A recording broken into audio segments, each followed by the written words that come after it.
السلام علیکم. زه تاسو ته نن خپل کلی هم دا زموږ مرغاپۍ دا د خوا خوړ دی په خوړ کې چې دی ګرځي دا د خوا دا خوړ دی او په دې کې دا مرغاپۍ چې دا ګرځي وګورئ څومره ښکلي لامبو پکې وهي.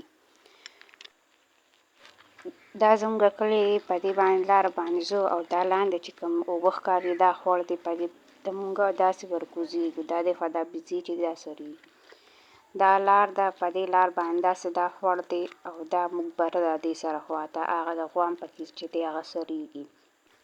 په دې لار باندې بره داسې موږ هیجو دې خوا دا مقبرې ته ورځو. دا مقبره ده دا ټوله دا قبرونه چې ښکاري دا ټول چې دا مقبره ده. دا پل دی نو په دې باندې زه صحیح نشم غوړېدی.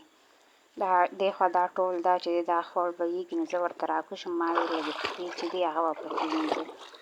دا دې خوا ډېر زیات ډوب دی دا خواړه. دې خوا دا بوټي دي ډېر ښکلي بوټي د دې خوړ سره چې دی هغه راښتي دي ډېر ښکلي زیات بوټي دي. دا خوړ دی او دې سره داسې لار کړې دې ته خلک مقبرې ته چې دی بره ورخیږي. دې سره دا مرغاپۍ روانې ما ویې راشه لږه ویډیو ولږه. دا مرغاپۍ ډېرې زیاتې ښکلې دي.